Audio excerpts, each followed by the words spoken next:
The flight from Los Angeles to New York is delayed. Michelle is waiting patiently at the boarding lounge with her baby daughter Carol on her lap. It's almost dusk when boarding time comes. Michelle carries baby Carol to walk along, feeling tired after a long day of errand and waiting.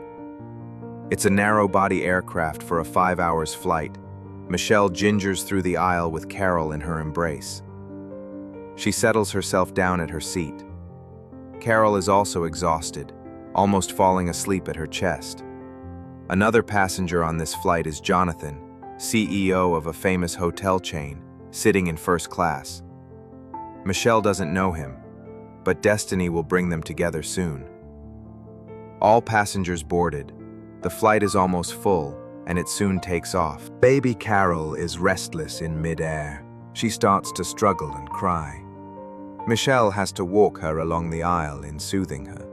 Richard, the flight attendant, is serving coffee approaching when Michelle is standing in the aisle.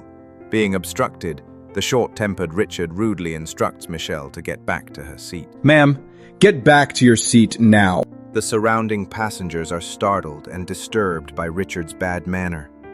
But nobody says anything, either pretending to be not hearing or busy with their phones. The sky soon turns dark as the plane flies east.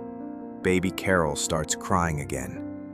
Richard approaches Michelle and tells her to calm the baby down, not to disturb other passengers. To the shock of Michelle and the dismay of other passengers around, Richard slaps her hand, telling that she is not holding the baby properly.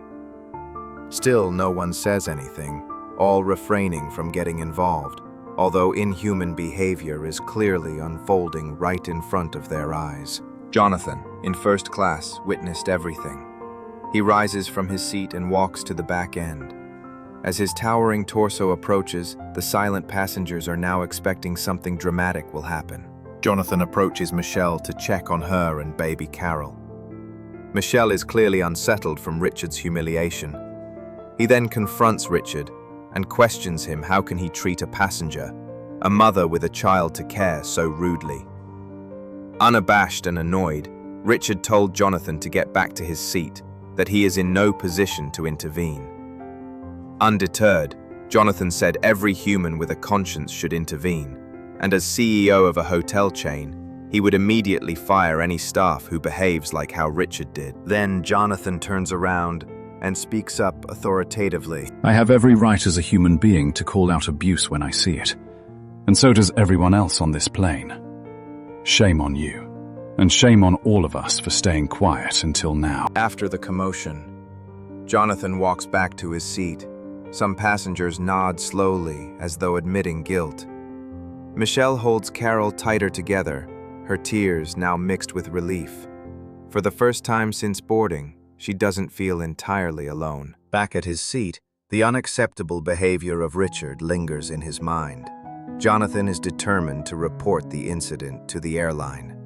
Upon the aircraft landing, just before disembarkation, Jonathan told the captain, who promises to escalate the incident for investigation. What has started as a routine flight has turned into an unspoken lesson for everyone on board. As they are disembarking, passengers who have earlier chosen silence now feel their shame lingering.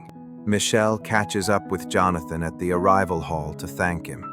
Jonathan smiles and just says she deserves respect from the start. No doubt someone recorded the episode and posted it online.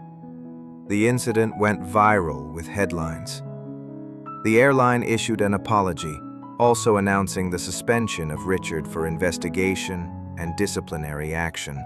The shame Jonathan invoked on that plane didn't fade. It grew into a reminder that silence is a choice, and courage is contagious. For Michelle, the flight was a painful memory. She realizes how often society turns its back on people like her. Black mothers, women balancing too much with too little help. But she also realizes that sometimes one person's courage can shift an entire room. Weeks later, she receives a text of encouragement from Jonathan. His intervention had not erased her humiliation, but it restored some of her dignity. She feels grateful and hopeful. If this video inspires you, please like, share, subscribe, and hit the bell button. Let's spread the virtue of humanity. Thank you.